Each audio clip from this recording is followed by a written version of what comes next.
ஓடோடி போகிறாங்க. யார்கிட்ட போகிறாங்க? பிலால் ரலியல்லாஹு அன்ஹுகிட்ட போகிறாங்க. பிலால் ரலியல்லாஹு நடந்து போய்கிட்டே இருக்கிறாங்க. அவங்க முன்னாடி போய் அப்படியே மண்டிட்டு உட்கார்றாங்க. யார்? அபூதர் ரலியல்லாஹு. விட்டுட்டு அவங்களுடைய காலை பிடிக்கிறாங்க. காலை பிடிச்சிட்டு சொல்கிறாங்க, அபூதர், பிலாலே, உங்களுடைய காலை தூக்கி என் கன்னத்தில் வச்சிருங்க, கன்னத்தில் வச்சு என்னை மன்னிச்சிட்டேன்னு சொல்லுங்கள். அப்போந்தான் பிறருடைய குறைகளை மறைக்கணும், பிறருடைய குறைகளை மன்னிக்கணும், பிறருடைய குறைகளை மறந்துடணும். நபி ஸல்லல்லாஹு அலைஹி வஸல்லம் 3 மாவ சொல்கிறாங்க. யார் பிறருடைய குறைகளை மறைக்கிறாரோ, மறந்து விடுகிறாரோ, மன்னித்து விடுகிறாரோ, அவருடைய குறைகளை அல்லாஹ் நாளை மறுமை நாளையில் மறைத்து விடுவான், மறந்து விடுவான், மன்னித்து விடுவான். என்ன வேணும் நமக்கு? என்ன வேணும் நமக்கு? இஸ்லாம்னு சொன்னாலே என்ன தெரியுமா? பிறர் நலம் நாடக்கூடியது. இஸ்லாம்னா என்ன தெரியுமா? பிறர் நலம் நாடக்கூடியது. ஆனால் இன்னைக்கு தன்னுடைய நலம் மட்டும் இருந்தால் போதும், தன்னுடைய கொள்கையை, தன்னுடைய கோட்பாட்டை, தன்னுடைய வழிமுறையை மட்டும் இருந்தால் அது மட்டும் போதும் என்கிற ரீதியில் வாழக்கூடியவர்களாக இருக்கிறாங்க. ஈகோவினால், இயக்க வெறியினால், ஜமாத் வெறியினால் இன்று கூறு போடப்பட்டு, இன்று டிவைடாகி சலாம் சொன்னால் கூட முகத்தை திருப்பி கொண்டு போகக்கூடிய அளவிற்கு, அல்லது சலாம் சொல்லக்கூட மறுக்கக்கூடிய அளவிற்கு சகோதர வாஞ்சியை இழந்துதான் இன்றைய முஸ்லிம்களில் அநேகம் பேர்கள் இருக்கிறார்கள். அந்த சகோதரர்கள் அல்லாஹ் நாடிய சிலரை தவிர்த்து. அதை பார்த்துட்டு உமர் ரலியல்லாஹு அன்ஹு சொல்கிறாங்க, யார ரசூலுல்லாஹ், நான் தவறெடுத்து விட்டேன், என்னை மன்னிச்சிருங்க, என்னை மன்னிச்சிருங்க அப்படிங்கிறாங்க. உடனே நபி ஸல்லல்லாஹு அலைஹி வஸல்லம் என்ன தெரியுமா சொன்னாங்க? எனக்காக என்னுடைய தோழர் அபூபக்கரை நீ மன்னித்திருக்க கூடாதா கேட்குறாங்க. யார் கேட்குறா? அகிலத்தின் அருள் கொடை அண்ணன் நபி ஸல்லல்லாஹு அலைஹி வஸல்லம் கேட்குறாங்க, எனக்காக என்னுடைய தோழர் அபூபக்கரை நீ மன்னித்திருக்க கூடாதா? ஒரு முறை அல்ல, சொல்லிக்கிட்டே இருக்கிறாங்க. அஊது பில்லாஹி மினஷ் ஷைத்தானிர் ரஜீம். பிஸ்மில்லாஹிர் ரஹ்மானிர் ரஹீம். புகழனைத்தும் வல்ல நாயன் அல்லாஹ் ஒருவனுக்கே, சாந்தியும் சமாதானமும் நம் பெருமானார் முஹம்மது ஸல்லல்லாஹு அலைஹி வஸல்லம் அவர்கள் மீதும், அவர்களது குடும்பத்தார்கள் மீதும், அவர்களது உற்ற தோழர்களான சஹாபாக்கள் மீதும், தாபஈன்கள், தபஉ தாபஈன்கள், இன்னும் இந்த மார்க்கத்திற்காக தியாகங்கள் பல புரிந்த மார்க்க மூத்த அறிஞர்கள் அனைவர் மீதும், குறிப்பாக நம் அனைவர் மீதும் இறைவனின் சாந்தியும் சமாதானமும் என்றென்றும் நின்றலங்க பிரார்த்தித்தவனாக இந்த உரையை ஆரம்பம் செய்கின்றேன். அன்பார்ந்த அல்லாஹுவின் நல்லடியார்களே, இஸ்லாமிய சகோதர சகோதரிகளே, இஸ்லாம் ஓர் உயரிய மார்க்கம், உன்னத மார்க்கம், மிகச்சிறந்த வாழ்க்கை வழிமுறையை கொண்ட ஒரு மார்க்கம், அமைதியை, நிம்மதியை, சாந்தியை, சமாதானத்தை வழங்கக்கூடிய ஒரு மார்க்கம், மிகச்சிறந்த சட்டங்களையும் மிகச்சிறந்த வழிகாட்டுதல்களையும் உள்ளடக்கிய ஒரு மார்க்கம் இந்த தீனுல் இஸ்லாம். உயிரினங்களின் மீதும் மனிதர்கள் மத்தியிலும் எப்படி நடந்து கொள்ள வேண்டும் என்பதை அக்குவேறு ஆணிவேராக சுட்டி காட்டியிருக்கக்கூடிய ஒரு மார்க்கம் இந்த தீனுல் இஸ்லாம். இந்த தீனுல் இஸ்லாம் மனித உயிர்களுக்கு மிக அதிகமான மதிப்பை அளிக்கக்கூடியதாக இருக்கிறது. சமத்துவத்தை, சகோதரத்துவத்தை உலகுக்கு தெளிவாக எடுத்து இயம்பக்கூடிய மார்க்கமாக இந்த தீனுல் இஸ்லாம் இருந்து கொண்டிருக்கிறது. மனிதர்கள் மத்தியிலே உறவுகள் எப்படி இருக்க வேண்டும் என்பதை துல்லியமாக எடுத்து இயம்பக்கூடிய மார்க்கம் இந்த தீனுல் இஸ்லாம். இத்தகைய இந்த இஸ்லாமிய மார்க்கத்தில் பிரதர்ஹுட், சகோதரத்துவம் எப்படி போதிக்கப்பட்டிருக்கிறது என்கிற சில தகவல்களை உங்களுக்கு நான் கூற ஆசைப்படுகின்றேன் இன்ஷா அல்லாஹ்.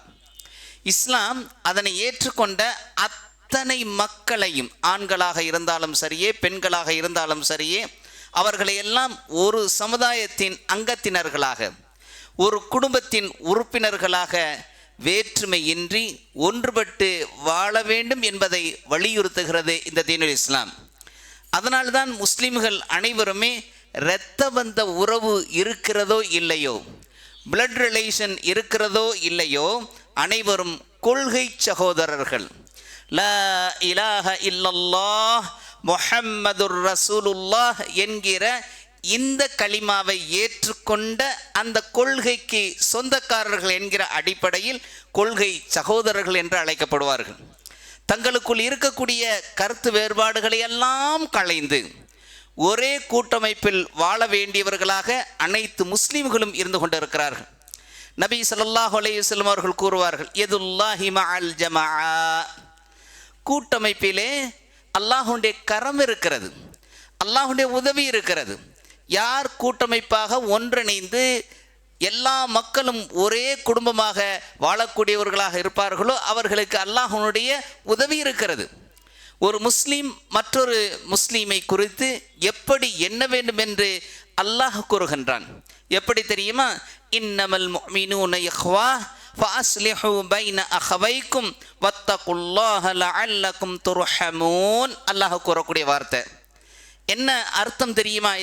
இந்த ஆயத்துக்கு நிச்சயமாக முஃமின்கள் இறை நம்பிக்கையாளர்கள் அத்துணை பேரும் ஒருவர் மற்றவருக்கு சகோதரர், ஒருவர் மற்றவருக்கு பிரதர். ஆகவே உங்கள் இரு சகோதரர்களுக்கிடையிலே நீங்கள் சமாதானம் உண்டாக்குங்கள். அவர்களுக்கிடையிலே ஏதாவது கருத்து வேறுபாடுகள் வந்துவிட்டால் அதை நீக்க வேண்டியது உங்களுடைய கடமை என்பதாக அல்லாஹ் இந்த ஆயத்திலே கூறுகின்றான்.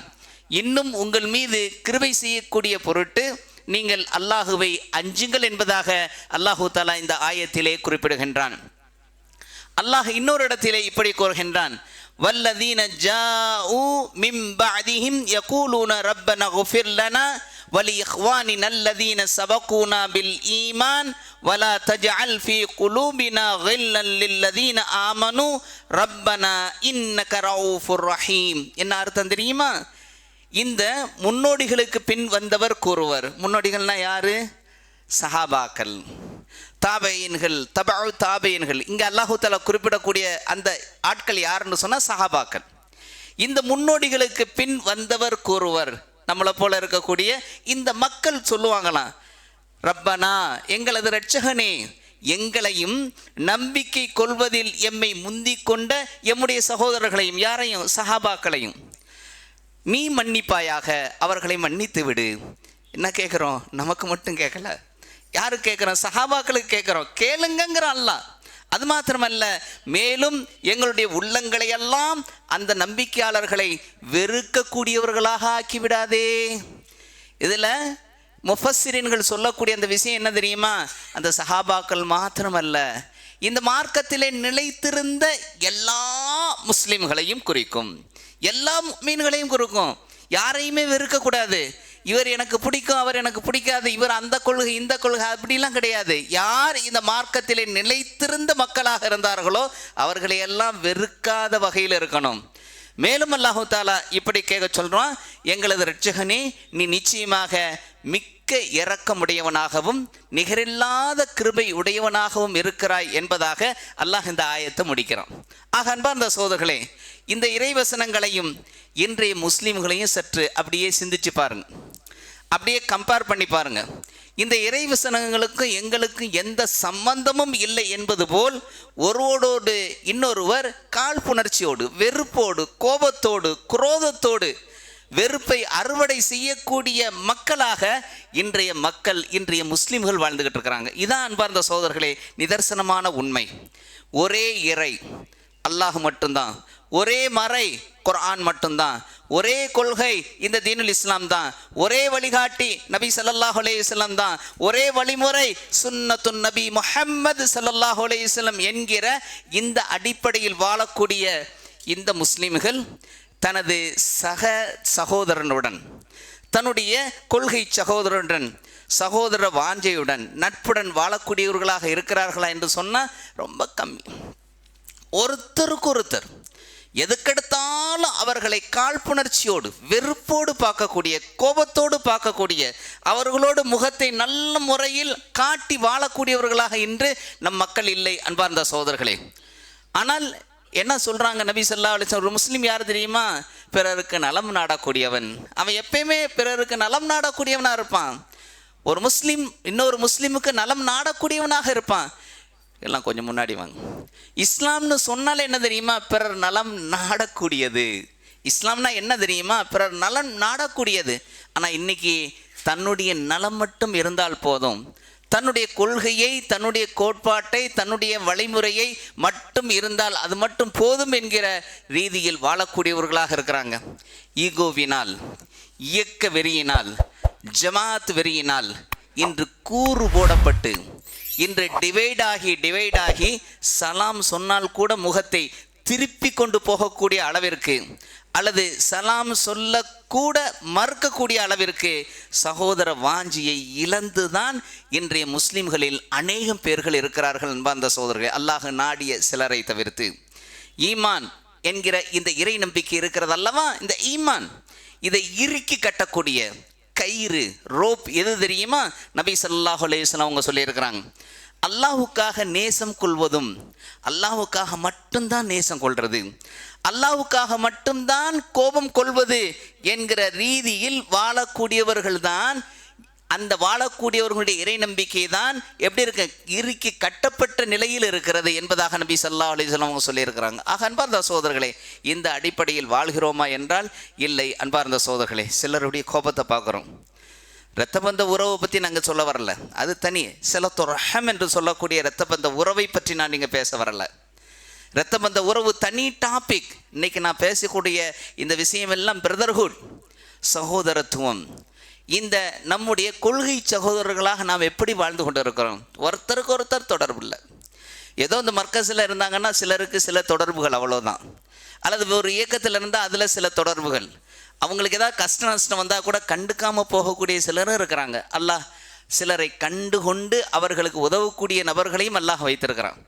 ஆக அன்பார்ந்த சகோதரர்களே, இப்படிப்பட்ட இந்த பிரதர்ஹுட்டை மட்டும்தான் இங்கே நான் சொல்லி கொண்டு வந்து கொண்டிருக்கிறேன். ஆக அன்பார்ந்த சகோதரர்களே, எத்தனை பேர் இப்படிலாம் இருக்காங்க தெரியுமா?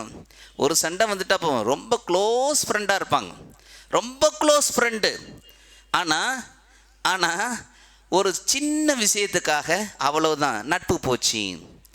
நட்பு போய் பகைவனாகி மௌத்தாகிற காலகட்டம் வரை அதே எனிமிட்டி, அதே விரோதத்தில், அதே சண்டையில், அதே பாங்கில், அதே நிலையில் இருந்து மௌத்தாகக்கூடியவர்கள் எத்தனை பேர் இருக்காங்க தெரியுமா?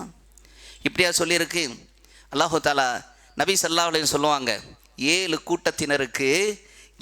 கூட்டத்தினருக்கு அந்த கடுமையான கொடுமையான வெப்பம் இருக்கக்கூடிய மறுமை நாளில், அந்த டே ஆஃப் ஜட்ஜ்மெண்ட் என்று சொல்லக்கூடிய அந்த நாளில் அல்லாஹு தாலா சூரியனை 1 மைல் தொலைவுக்கு கொண்டு வந்து நிறுத்தி, அப்படியே வெப்பம், ஹீட்டு தாங்க முடியாது. இன்னைக்கு ஆகஸ்ட் மாதத்தில் கூட நம்மளால் தாங்க முடியலை என்று வெப்பத்தை பேசிக்கிட்டு இருக்கிறோம், அந்த ஹீட்டை பேசிக்கிட்டு இருக்கிறோம். அந்த நிலையில் என்ன செய்வான் அல்லாஹ்? 7 கூட்டத்தினருக்கு தன்னுடைய அர்ஷ நல்ல தரும். அதில் ஒருத்தர் யார் தெரியுமா? அல்லாஹுக்காகவே யாரையும் நேசிப்பது, அல்லாஹுக்காகவே யாரையும் கோபம் கொள்வது, யாரையும் வெறுப்பது. இப்படி இருக்கிறோமா? இல்லை. அல்லாஹுக்காகவே யாரையும் விரும்புகிறதா அப்படின்னா அது ஒரு பெரிய விஷயம். ஆனால் வெறுக்கிறது இருக்கு பாருங்க, கோபம் கொள்வது இருக்கு பாருங்க, பெர்சனல், தன்னுடைய சொந்த சுய விருப்பத்திற்காக இன்னொருவரை வெறுத்தாரே ஆனால் அவருக்கு எப்படி இந்த அர்ஷுடைய நிழல் கிடைக்குமா? அர்ஷுடைய நிழல் கிடைக்கணும்னா யாருக்கு கிடைக்கும்? சொந்த விஷயத்திற்காக அல்ல, அல்லாஹ்வுக்காக என்று இருக்கணும், அல்லாஹ்வுடைய தீனுக்காக இருக்கணும். அல்லாஹ் இந்த மாதிரி சொன்னால் அதற்கு மாற்றமாக இவர் நடக்கிறார், இவரோடு சேர்ந்தால் நானும் மாறிவிடுவேன் என்கிற நிலையில் இருந்தால் மட்டும்தான் அவரிடத்திலே விரோதமோ அல்லது குரோதமோ அல்லது அவரிடத்தில் பேசாமலோ நாம் இருக்கலாம், அந்த உறவை முறித்து கொள்ளலாம். இல்லைன்னா முறித்து கொள்ளக்கூடாது, இல்லைன்னா அந்த உறவை பேசக்கூடாது, பழிக்கக்கூடாது அன்பார்ந்த சகோதரர்களே. ஆக இந்த நிலையில்தான் நம்முடைய வாழ்க்கை இருந்து கொண்டு இருக்கிறது அன்பார்ந்த சகோதரர்களே. ஒரு முஸ்லீமுக்கும் முஸ்லீமுக்கும் இடையில் இருக்கக்கூடிய தொடர்பு எப்படி இருக்கணும் தெரியுமா? நபி ஸல்லல்லாஹு அலைஹி வஸல்லம் சொன்ன செய்தி புகாரியிலும் முஸ்லீமிலும் வந்திருக்கு. நம்ம நிறைய கேட்டிருப்போம், கேட்குறதுல ஒன்றும் நமக்கு குறைவே கிடையாது, நிறைய கேட்போம். 2 காதை கொடுத்துருக்குறான்ல அல்லாஹ் ஒரே லைனில். இந்த காதில் கேட்குறத அப்படியே ஸ்ட்ரைட்டாக கொண்டாந்து இந்த காதில் கீழே போட்டுட்டு போகிறது தான் நம்முடைய பழக்க வழக்கமாக இருக்கும். நல்லா கேட்போம், பயான்லாம் நல்லா கேட்பாங்க. கேட்டுட்டு போய் வீட்டில் போய் சொல்லுவாங்க, இன்றைக்கி சூப்பராக பயன் பண்ணாங்க. என்னங்க சொன்னாங்க? நல்லா சொன்னாங்க. என்ன சொன்னாங்க? சூப்பராக சொன்னாங்க. அது என்ன சொன்னாங்கன்னு சொல்ல தெரியாது, அவ்வளோதான் நம்மளுடைய கான்சன்ட்ரேஷன். அதை மீறி இதெல்லாம் சொன்னாங்க, இந்த குர்ஆன் ஆயத்தை சொன்னாங்க, இந்த ஹதீஸ் சொன்னாங்க, எடுத்துக்காட்டி சொல்லக்கூடியவர்கள் எத்தனை பேர்? அன்பார்ந்த சகோதரர்களே, ஒரு முஸ்லீமுக்கும் இன்னொரு முஸ்லீமுக்கும் இடையில் இருக்கக்கூடிய தொடர்பு எப்படிப்பட்டது தெரியுமா? நபி ஸல்லல்லாஹு அலைஹி வஸல்லம் சொல்கிறாங்க, ஒரு கட்டிடத்திற்கு ஒப்பானதாகும். அப்படியே கையை இப்படி கோர்த்து சொல்கிறாங்க, கையை இப்படி கோர்த்து சொல்கிறாங்க, ஒரு கட்டிடத்திற்கு ஒப்பானதாகும். நபி ஸல்லல்லாஹு அலைஹி வஸல்லம் சொல்கிறாங்க. இது புகாரிலையும் முஸ்லீமிலும் வந்திருக்குது. இன்னும் சொல்கிறாங்க, சிதறி கிடக்கக்கூடிய அந்த செங்கற்கள் இருக்கு இல்லையா, கட்டணம் எப்படி இருக்கும்?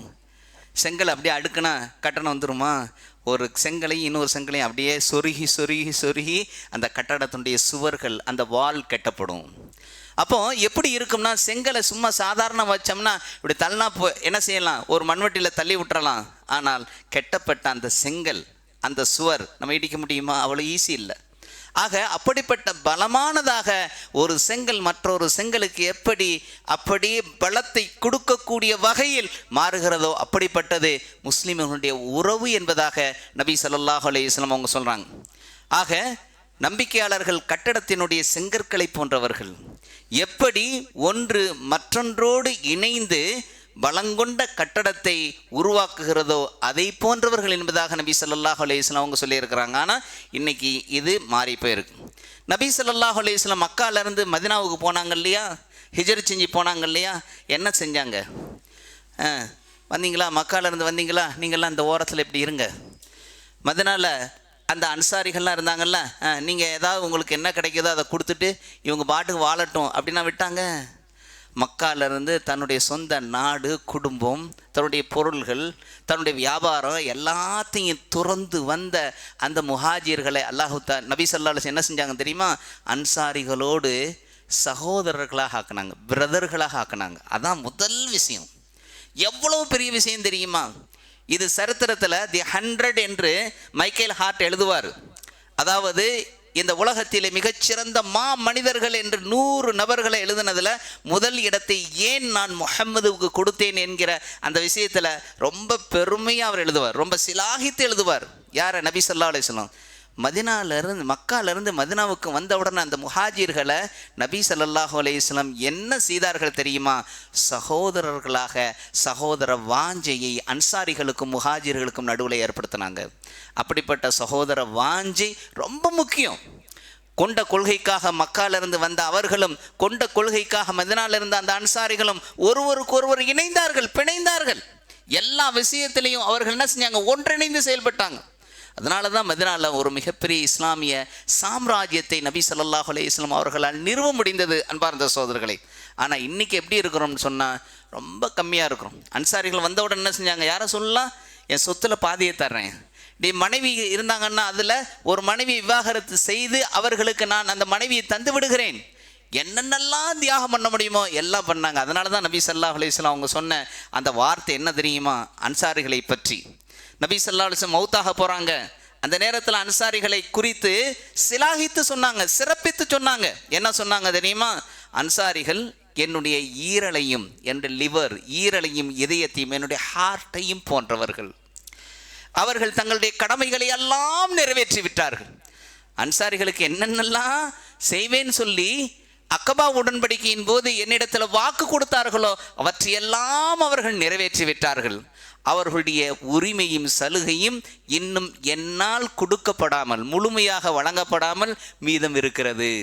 எல்லாருக்கும் செஞ்சிட்டேன்.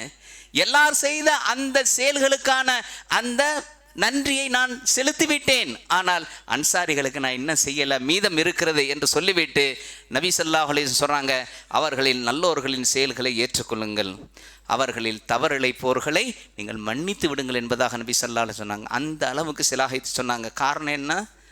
அந்த சகோதர வாஞ்சை. அந்த சகோதர வாஞ்சைக்கு முன்னுரிமை கொடுத்தாங்க அந்த அன்சாரிகள். ஆகவே அன்பார்ந்த சகோதரர்களே, இதெல்லாம் ரொம்ப ரொம்ப முக்கியமான ஒரு விஷயம். இன்றைக்கெல்லாம் நம்மெல்லாம் எப்படி இருக்கோம்னா, ஒரு ஆள் ஒரு சின்ன தப்பு பண்ணால் போதும், உடனே அதை பெருசாக்கி ஊதி அதை பெருசாக்கி அதை எல்லார் மத்தியிலையும் கொண்டு போய் சேர்க்கலைன்னா நமக்கு தூக்கமே வராது. நபி ஸல்லல்லாஹு அலைஹி வஸல்லம் அவங்க சொல்கிறாங்க, என் இறைவன் என்னை விண்ணுலகுக்கு அழைத்து சென்றபோது நான் மக்களில் சிலரை கடந்து சென்றேன். அவர்களுடைய நகங்கள் பித்தளையால் ஆகியிருந்தன, பிராஸில் இருந்தது. அவர்கள் தம்முடைய முகங்களையும் நெஞ்சுகளையும் அப்படியே கீறி கொண்டிருந்தாங்க.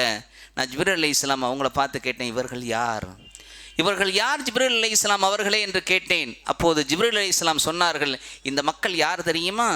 உலகில் வாழக்கூடிய காலகட்டத்தில் ஒருவருடைய மாமிசத்தை மற்றொருவர் உண்டு கொண்டிருந்தார்கள். அதாவது மக்களின் மானத்தோடு விளையாடி கொண்டிருந்தாங்க. அவர்களை பற்றி மற்றவரிடத்துல மோசமா பேசி கொண்டிருந்தவர்கள் இவர்கள் என்பதாக நபி ஸல்லல்லாஹு அலைஹி வஸல்லம் சொல்றாங்க. அன்பார்ந்த சகோதரர்களே, பிறருடைய குறைகளை மறைக்கணும், பிறருடைய குறைகளை மன்னிக்கணும், பிறருடைய குறைகளை மறந்துடணும். நபி ஸல்லல்லாஹு அலைஹி வஸல்லம் 3 மாவ சொல்றாங்க. யார் பிறருடைய குறைகளை மறைக்கிறாரோ, மறந்து விடுகிறாரோ, மன்னித்து விடுகிறாரோ, அவருடைய குறைகளை அல்லாஹ் நாளை மறுமை நாளையில் மறைத்து விடுவான், மறந்து விடுவான், மன்னித்து விடுவான். என்ன வேணும் நமக்கு?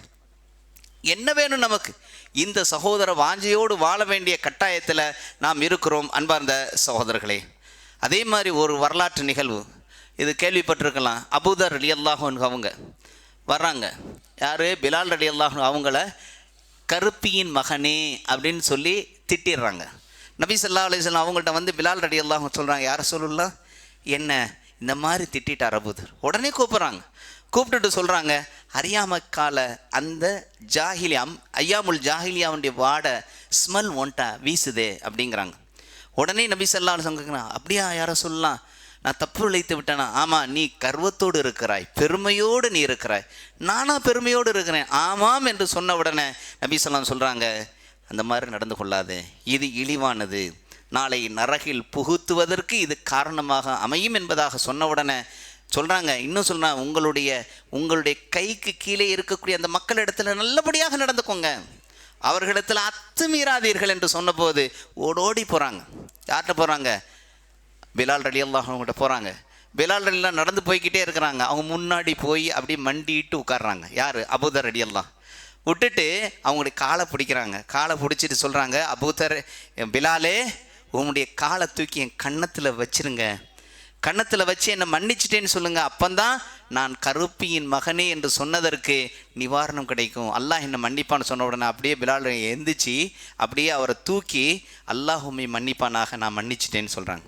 இந்த அளவுக்கு அவங்க என்ன செஞ்சாங்க? தன்னுடைய சகோதர வாஞ்சி அவர்கள் பேணினாங்க. இதே மாதிரி தான் நபி ஸல்லல்லாஹு அலைஹி வஸல்லம் அவர்களுடைய தோழர்கள் அபூபக்கர் ரலியல்லாஹு அன்ஹு அவங்களும் உமர் ரலியல்லாஹு அன்ஹு அவங்களும் 2 பேரும் ஒரு சின்ன கருத்து வேறுபாட்டால் சண்டை வருது. சண்டை வந்த உடனே அபூபக்கர் ரலியல்லாஹு லேசாக அவங்கள சத்தம் போட்டுறாங்க. உமர் ரலியல்லாஹு கோவிச்சுக்கிட்டு போகிறாங்க. அபூபக்கர் ரலியல்லாஹு அவங்களுக்கு மனசு ஆறலை, ரொம்ப இலகிய மனம் கொண்டவங்க. அபூபக்கர் ரலியல்லாஹு வேகமாக போகிறாங்க, உமர் ரலியல்லாஹு அவங்க பின்னாடியே போகிறாங்க. உமரே உமரே உமரே உமரேன்னு கூப்பிட்டுட்டே போகிறாங்க. நான் தெரியாமல் சொல்லிட்டேன், என்னை மன்னிச்சிருங்க. பின்னாடியே போகிறாங்க. உமர் ரலியல்லாஹு வீட்டுக்கும் போயிட்டாங்க. வீட்டுக்கு போய் அவங்களோட வீட்டுடைய கதவை சாத்தியும் போட்டுறாங்க. கதவை தட்டி தட்டி பார்க்குறாங்க, எடுக்கவே இல்லை. கவலையோடு அபூபக்கர் ரலியல்லாஹு அவங்க மஸ்ஜித் நபவிக்கு வராங்க. நபி ஸல்லல்லாஹு அலைஹி வஸல்லம் மஸ்ஜித் நபவியில் இருக்கிறாங்க. அந்த சபையில் அந்த மஜ்லிஸில் வந்தவங்க ஒரு ஓரமாக உட்கார்றாங்க. நபி ஸல்லல்லாஹு அலைஹி வஸல்லம் பார்த்துட்றாங்க. யார் பார்க்குறா? நபி ஸல்லல்லாஹு அலைஹி வஸல்லம் பார்க்குறாங்க. பார்த்துட்டு அப்படியே எதுவுமே கேட்காம இருக்கிறாங்க. கொஞ்ச நேரத்தில் கதவை மூட்டினார் இல்லையா, யார்? உமர் ரலியல்லாஹு. அவங்க என்ன செய்கிறாங்கன்னா, ஆஹா, யார் நம்மள்கிட்ட மன்னிப்பு கேட்டது? யார் நம்மள்கிட்ட கேட்டது? அபூபக்கர் ரலியல்லாஹு அன்ஹு அவர்கள் அல்லவா, நபி ஸல்லல்லாஹு அலைஹி வஸல்லம் அவர்களுடைய உயிரிய தோழர் அல்லவா என்னிடத்துல கேட்டாங்க அப்படின்ட்டு என்ன செய்கிறாங்க? வர்றாங்க. வந்து வேகமாக தான் வீட்டை கதவை திறந்துட்டு வேகமாக வர்றாங்க. தேடுறாங்க, எங்கேயும் காணோம். மஸ்ஜித் நபவி வர்றாங்க, ஒரே ஓரமாக உட்காந்துருக்குறாங்க. அங்கே போகிறாங்க. உமர் ரலியல்லாஹு உட்காந்துருக்குறாங்க. நபி ஸல்லல்லாஹு அலைஹி வஸல்லம் அப்படியே என்ன செய்கிறாங்க? அபூபக்கர் ரலியல்லாஹு பார்க்குறாங்க, உமர் ரலியல்லாஹு பார்க்குறாங்க. 2 பேரையும் பார்த்துக்கிட்டே இருக்கிறாங்க. உமர் ரலியல்லாஹு அந்த பார்க்குற பார்வையிலே நேராக நபி ஸல்லல்லாஹு அலைஹி வஸல்லம் அவங்கள்ட்ட ஓடி போய், யா ரசூலுல்லாஹ், இந்த மாதிரி அபூபக்கர் ரலியல்லாஹு உண்டு என்கிட்ட சொன்னாங்க. சொன்ன உடனேயே நான் என்ன செஞ்சிட்டேன்? நான் மன்னிக்காமல் கதவை போய் பூட்டிட்டேன். எனக்கு ரொம்ப மனசு கஷ்டமாக இருந்தது. திரும்பி நான் வந்தேங்கிற வார்த்தையை மட்டும்தான் உமர் ரலியல்லாஹு சொன்னாங்க. நபி ஸல்லல்லாஹு அலைஹி வஸல்லம் முகம் அப்படியே சிவந்து போயிடுது, கோபமாயிருது. அதை பார்த்துட்டு உமர் ரலியல்லாஹு சொல்கிறாங்க, யார ரசூலுல்லாஹ், நான் தவறிழைத்து விட்டேன், என்னை மன்னிச்சிருங்க அப்படிங்கிறாங்க. உடனே நபி ஸல்லல்லாஹு அலைஹி வஸல்லம் என்ன தெரியுமா சொன்னாங்க? எனக்காக என்னுடைய தோழர் அபூபக்கரை நீ மன்னித்திருக்க கூடாதா கேட்குறாங்க. யார் கேட்குறா? அகிலத்தின் அருள் கொடை அண்ணன் நபி ஸல்லல்லாஹு அலைஹி வஸல்லம் கேட்குறாங்க, எனக்காக என்னுடைய தோழர் அபூபக்கரை நீ மன்னித்திருக்க கூடாதா? ஒரு முறை அல்ல, சொல்லிக்கிட்டே இருக்கிறாங்க. உமர் இல்ல கையை பிடிச்சி, யார ரசூலுல்லாஹ் என்னை மன்னிச்சிருங்கிறாங்க. அதை மீறி நபி ஸல்லல்லாஹு அலைஹி சொல்லிக்கிட்டே இருக்கிறாங்க, எனக்காக என்னுடைய தோழரை மன்னித்து இருக்க கூடாதா? கேட்டுக்கிட்டே இருக்கிறாங்க, கேட்டுக்கிட்டே இருக்கிறாங்க. அங்கேருந்து அபூபக்கர் ரலியல்லாஹு வேகமாக ஓடி வந்து நபி ஸல்லல்லாஹு அலைஹி அவங்களுடைய கையை பிடிச்சி, யார சொல்லலாம், உமர் எந்த தப்பையும் செய்யலை, நான் தான் தப்பு செஞ்சது, அவர் தப்பு செய்யலைன்னு சொன்ன உடனே நபி ஸல்லல்லாஹு அலைஹி வஸல்லம் அழுகிறாங்க, அபூபக்கர் ரலியல்லாஹு அழுகிறாங்க, உமர் ரலியல்லாஹு அவங்களும் அழுகிறாங்க. என்ன ஒரு அருமையான காட்சி பாருங்க. இப்படிப்பட்ட இந்த நிலையில்தான் அந்த சஹாபாக்கள் வாழ்ந்திருக்கிறாங்க. அதே மாதிரி ஜமல் யுத்தம், அந்த ஜமல் யுத்தம் நடக்கிற போது அலி ரலியல்லாஹு அன்ஹு அவங்களும் தல்ஹா இப்னு உபைதுல்லா ரலியல்லாஹு அன்ஹுவும் எதிரெதிர் அணியில் இருக்கிறாங்க. யூதர்களுடைய வஞ்சக அந்த தன்மையினால் தல்ஹா ரலியல்லாஹு அன்ஹு இரவோடு இரவா அவங்க கொலை செய்யப்படுறாங்க, ஷஹீதாக்கப்படுறாங்க. இந்த விஷயம் கேட்ட உடனே அலி ரலியல்லாஹு அன்ஹு அவங்க அங்கே நேர வேகமாக ஓடி வந்து அவங்களுடைய உடலை தூக்கி தன்னுடைய உடலில் அப்படியே தன்னுடைய மடியில் கிடத்திக்கிட்டு சொல்கிறாங்க, 20 வருஷத்துக்கு முன்னாடி என்ன மௌத்தாக இருக்கக்கூடாதா, நான் மௌத்தாக இருக்கக்கூடாதா, இதை பார்க்குறதுக்கு அல்லாஹ் என்ன வச்சான் அப்படின்னு சொல்லிட்டு, நாளை மறுமை நாளில் அல்லாஹ் எந்த விதமான குரோதமும் இன்றி எதிரெதிரில் அந்த பெஞ்சில் உட்கார்ந்து பேசக்கூடிய வாய்ப்பளிப்பான் அல்லவா சொர்க்கத்தில், அந்த வாய்ப்பை அல்லாஹ் எங்கள் இருவருக்கும் வழங்கு என்பதாக கேட்குறாங்க. அன்பர்ந்த சோதர்களை, இதெல்லாம் சாதாரண விஷயம் கிடையாது. ஒரே ஒரு வரலாற்று நிகழ்வை மட்டும் சொல்லிட்டு முடிச்சிடுறேன். இது ஏற்கனவே பலமுறை நான் சொன்னது தான், இந்த இடத்துல சொல்லணுங்கிறத என்னுடைய மனசு சொல்லுது, அதனால் சொல்கிறேன். நபி ஸல்லல்லாஹு அலைஹி வஸல்லம் அவங்க மஸ்ஜித் நபவியில் உட்காந்துருக்குறாங்க. அப்போது ஒருத்தர் ஒழு செய்துட்டு அங்கேருந்து நேராக அப்படியே அந்த மஸ்ஜித் நபவியை கடக்கிறார். நபி ஸல்லல்லாஹு சொல்கிறாங்க, இவர் தான் சொர்க்கவாதி. செகண்ட் டேயும் அதே மாதிரியே, தேர்ட் டேயும் அதே மாதிரியே வந்தது யார் தெரியுமா? சஅத் இப்னு அபி வக்காஸ் ரலியல்லாஹு அன்ஹு. நபி ஸல்லல்லாஹு அலைஹி வாயிலிருந்து சொல்கிறாங்க சொர்க்கவாதி. அதை அங்கே கேட்டுக்கிட்டு இருந்த அப்துல்லா இப்னு அம்ர் இப்னுல் ஆஸ் ரலியல்லாஹு அன்ஹு அவங்க என்ன செய்கிறாங்க, கேட்டுகிட்டே இருந்தவங்க என்ன செய்கிறாங்க, ஏன் நபி ஸல்லல்லாஹு அலைஹி வஸல்லம் அவங்கள 3 நாள் ஒரு போகிற போது சொர்க்கவாதின்னு சொன்னாங்க, அதற்கான காரணத்தை தெரியணும்னு சொல்லிட்டு சஅத் இப்னு அபி வக்காஸ் ரலியல்லாஹு அன்ஹு அவங்களுடைய வீட்டுக்கு போகிறாங்க. அவங்களுடைய வீட்டுக்கு போய் நபி ஸல்லல்லாஹு அலைஹி வஸல்லம் சொன்னதற்கான காரணத்தை தேடுவதற்காக, உங்கள் வீட்டில் 3 நாள் நான் தங்கிக்கிறேனே, எங்கள் வீட்டில் ஒரு சின்ன ப்ராப்ளம், நான் தங்கிக்கிறேன்னு கேட்குறாங்க. தங்கிக்கோங்கன்னு அனுமதி தர்றாங்க. 3 டேஸ் உத்து பார்க்குறாங்க, ஏதாவது ஸ்பெஷலாக செய்வாரான்னு. ஒன்றும் ஸ்பெஷலாக இல்லை. 3ஆவது நாள் முடியுது, சொல்கிறாங்க, நான் எதுக்கு வந்தேன் தெரியுமா, உங்களை நபி ஸல்லல்லாஹு அலைஹி வஸல்லம் இந்த மாதிரி சொன்னாங்க, அதற்கான காரணத்தை தெரியலான்னு வந்தேன், ஆனால் நாங்கள் செய்யக்கூடிய வேலையை தானே நீங்களும் செய்கிறீங்க அப்படின்னு சொல்லிவிட்டு அவங்க கேட்குறாங்க. அப்போ அவங்க சொல்கிறாங்க, நான் உங்களை மாதிரி ஆளுதாங்க அப்படின்னா நான் நபி ஸல்லல்லாஹு அலைஹி வஸல்லம் அவங்கள்ட்ட போய் கேட்டுக்கிறேன் அப்படின்ட்டு கிளம்புறாங்க.